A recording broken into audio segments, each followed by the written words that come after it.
సాక్షితత్వం ఆధ్యాత్మికతకి మూలం.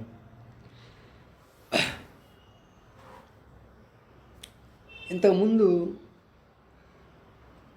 నువ్వు సాక్షి స్వరూపంగా ఉండు, ఈ బాహ్య ప్రపంచంలో వస్తు విషయాల్ని, ఈ దేహభావాన్ని, ఈ మనసు ఆలోచన భావాన్ని ఊరికే గమనించేవాడిలాగా ఉండు అని చెబుతూ కొంచెం ఒక చోట లయం చేసుకో వీటిని అని చెప్పడం జరిగింది ధ్యానము ద్వారా.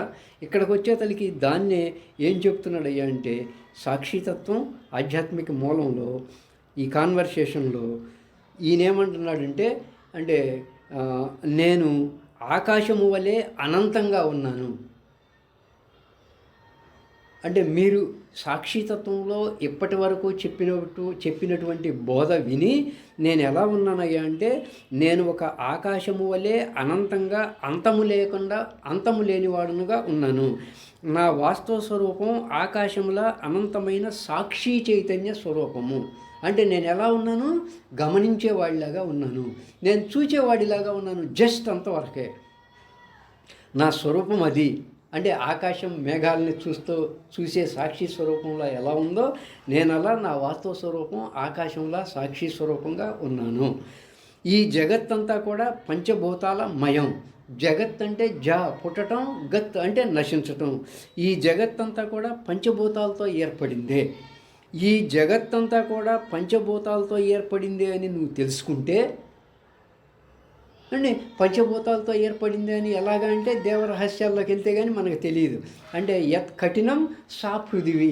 ఈ ప్రపంచంలో ఏది కఠిన పదార్థమో అదంతా భూమే.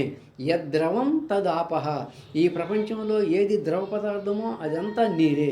యదుష్ణం తత్తేజ. ఈ ప్రపంచంలో ఏది వేడి పదార్థమో అదంతా అగ్నియే. యత్ సంచరతి తద్వాయు. ఈ ప్రపంచంలో ఏదైతే చలనం కలిగి ఉంటుందో అదంతా వాయుభాగమే. యత్ సుషిరం తద్ ఆకాశ. ఈ ప్రపంచంలో ఎక్కడైతే ఖాళీ భాగం ఉందో అదంతా ఆకాశమే. అలా ఈ ప్రపంచమంతా కూడా పంచభూతాల మయం. కానీ నీ వాస్తవ స్వరూపం ఆ పంచభూతాలను కూడా గమనించే స్వరూపం నీది. నీ వాస్తవ స్వరూపం గమనించేవాడివి అని తెలుసుకో. సృష్టి, స్థితి, లయములు ప్రపంచములోని పంచభూతాలతో ఏర్పడిన అన్ని నామరూపాలతో కూడిన పదార్థాలకు ఉంటుంది. సృష్టి అనేది పంచభూతాలతో ఏర్పడిన వాటికి, పంచభూతాలకి ఉంటుంది. స్థితి అనేది పంచభూతాలతో ఏర్పడిన వాటికి ఉంటుంది. లయం అనేది పంచభూతాలతో ఏర్పడిన వాటికి ఉంటుంది. కానీ నేను వాటినన్నిటినీ గమనించేవాడిని. అంటే నామ రూపాలతో కూడిన పదార్థాలకు ఉంటుంది.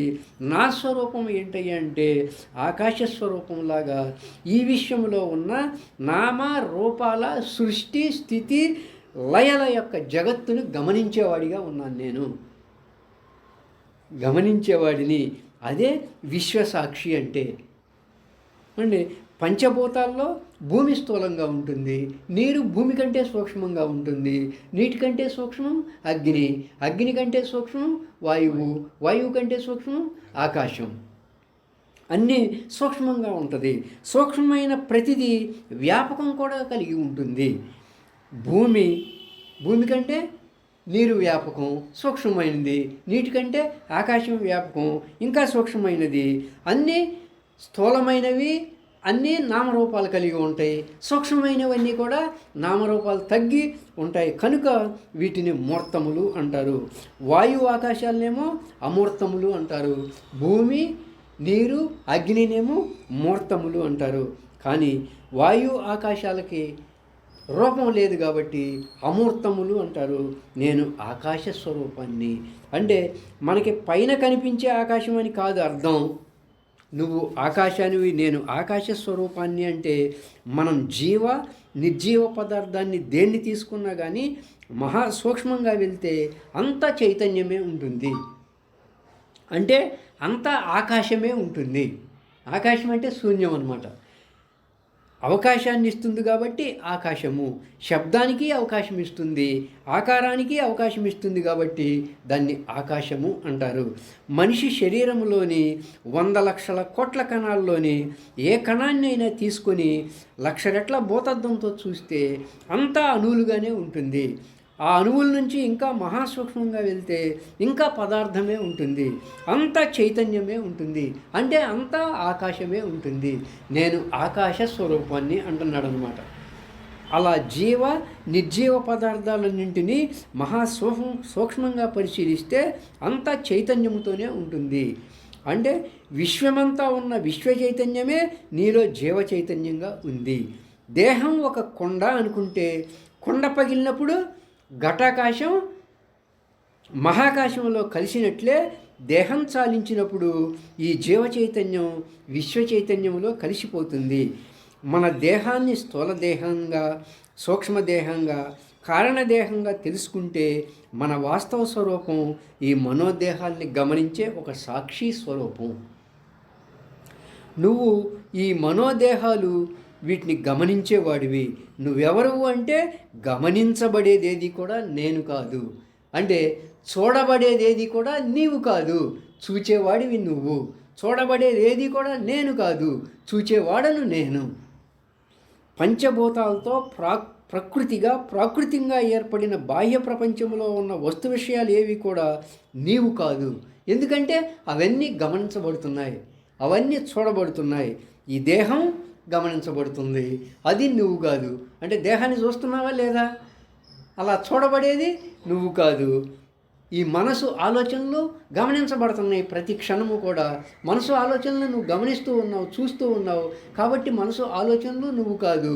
బాహ్య ప్రపంచంలో ఉన్న వస్తు విషయాల్ని నువ్వు చూస్తూ ఉన్నావు, అవి నువ్వు కాదు. నువ్వెవరు అంటే ఈ బాహ్య ప్రపంచాన్ని, ఈ మనసు ఆలోచనల్ని, ఈ దేహాన్ని గమనించేవాడివి, చూచేవాడివి. నేనొక ఆకాశ స్వరూపాన్ని. మహాత్ముడు ఏం చెప్తున్నాడు అంటే, నేనొక ఆకాశ స్వరూపాన్ని, నేనొక సాక్షి చైతన్య స్వరూపాన్ని. నేను ఈ బాహ్య ప్రపంచ వస్తు విషయాల్ని, నా మనసు ఆలోచనల్ని, నా దేహాన్ని గమనించేవాడిని. నేను ఈ పంచకోశాల్లో ఉన్న మనోదేహాల్ని గమనించేవాడిని. అయ్యా ఇక్కడ ఏం చెప్తున్నారయ్యా అంటే, ఇది మాత్రమే జ్ఞానం. ఏది మాత్రమే జ్ఞానం? నువ్వు గమనించేవాడివి, నువ్వు ఒక ఆకాశ స్వరూపానివి, నేను గమనించేవాడిని, నేను ఒక ఆకాశ స్వరూపాన్ని. అందరం గమనించే స్వరూపులం, ఆకాశ స్వరూపులం. మిగతావన్నీ కూడా గమనించబడుతున్నాయి, చూడబడుతున్నాయి. ఇది మాత్రమే జ్ఞానం, ఇది ఆత్మజ్ఞానం.